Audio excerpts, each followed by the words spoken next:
Coefficient of self induction है कि अगर आपके पास एक इंडक्टर है, इंडक्टर मीन सोलेनॉइड, एक ही बात है, इंडक्टर या सोलेनॉइड है, और आपने उसमें आई करंट पास किया। अब ये बाय डिफॉल्ट है, प्लीज बताने की जरूरत नहीं है कि आई इसमें चेंजिंग है, क्योंकि अगर तुमने आई कांस्टेंट कर दिया ना, मेरी बात मानो, इस चैप्टर को तो पढ़ने, इस चैप्टर तो एग्जिस्ट ही ना करता। अगर आई कांस्टेंट होता ये चैप्टर दुनिया में बिजली ना बनती, आराम से एसी में बैठे हो, ये ना बनती, क्योंकि ये तो चेंजिंग, ये तो इंड्यूस ईएमएफ का कॉन्सेप्ट है सारा। तो अगर इस केस में अगर आपका एक कॉइल में आई बढ़ रहा है या घट रहा है कुछ भी, तो उसमें फ्लक्स चेंज होगा। अगर आई चेंज होगा तो फ्लक्स चेंज होगा, जितना आई चेंज करोगे फ्लक्स भी उतना चेंज हो जाएगा। क्यों? क्योंकि एक सोलेनॉइड की अगर आप बात करते हो, ये आपका एक सोलेनॉइड है, अगर आप इसमें आई की वैल्यू इंक्रीज करोगे तो इसकी एक्सिस के ऊपर बी की वैल्यू भी क्या हो जाएगी? इंक्रीज हो जाएगी। तो करंट इंक्रीज होगा तो बी इंक्रीज होगा, बी इंक्रीज होगा तो फ्लक्स इंक्रीज होगा, फ्लक्स इंक्रीज होगा तो लिख तो रहा हूं, तो flux is proportional to I, right. और इसके अंदर एक कांस्टेंट लगता है, उस कांस्टेंट का नाम है एल। एल को बोलते हैं coefficient of self induction, underline कर लो, इंपॉर्टेंट है L, coefficient of self induction L. आपको ये कहता है मुझे कि सर मुझे एक बात बताओ कि आपने ये बताया क्लास में कि अगर मैं करंट ज्यादा करूंगा तो मेरा फ्लक्स ज्यादा बढ़ेगा। मैंने कहा हाँ बढ़ेगा, और अगर ज्यादा फ्लक्स बढ़ेगा तो ईएमएफ भी ज्यादा पैदा होगी। मैंने कहा बिल्कुल पैदा होगी, सही है। वो कहता जी मैंने एक्सपेरिमेंट करने जा रहा हूं पर एक मेरी प्रॉब्लम है। मैंने कहा क्या? कहता मेरा करंट ना ज्यादा बढ़ नहीं पाता, पूरी क्लास का 0 से 5 एम्पियर होता है, मेरा 0 से 0.5 ही हो पाता है, तो क्या मेरा फ्लक्स कम होगा? मैंने कहा हाँ, कायदे से फ्लक्स तो कम ही होगा।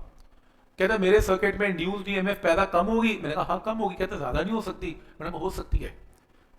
कैसे? तुम करंट को चाहे कम ही रखो 0.5 एम्पियर, पर नंबर ऑफ टर्न्स बढ़ा दो, क्योंकि जितने नंबर ऑफ टर्न्स ज्यादा होंगे सोलेनॉइड के, फ्लक्स भी उतना ही टाइम्स बढ़ जाएगा। तो चाहे कम करंट है, नंबर ऑफ टर्न्स बढ़ाने से भी फ्लक्स बढ़ सकता है। और वो नंबर ऑफ टर्न्स कहां है? दिख नहीं रहे, वो एल के अंदर छुपे हुए हैं। तो जो सोलेनॉइड है उसमें number of turns, area, length of solenoid, बहुत फैक्टर हैं जिससे फ्लक्स को बढ़ाया जा सकता है। जो वो सारी टर्म कहां छुपी हुई है? एल के अंदर। तो करंट के ऊपर तो फ्लक्स डिपेंड करता ही है, साथ में उस कॉइल के डायमेंशन पे भी डिपेंड करता है। ये लेंथ नहीं है प्लीज, ये कोफिशिएंट ऑफ सेल्फ इंडक्शन है। इस एल का फॉर्मूला अगर मैं दिखाऊं आपको, उसमें नंबर ऑफ टर्न्स भी आते हैं, लेंथ भी आता है और एरिया भी आता है। अभी दिखाऊंगा 2 मिनट बाद कैसे निकलता है ये। तो अभी आप याद करो कि ये एल एक टर्म है जो कॉइल के डायमेंशंस के ऊपर डिपेंडेंट है। करंट तो है ही है, डायमेंशंस पे भी डिपेंडेंट है। तो फ्लक्स का फॉर्मूला क्या क्या आ गया? L I. बॉक्स में डालो फॉर्मूला।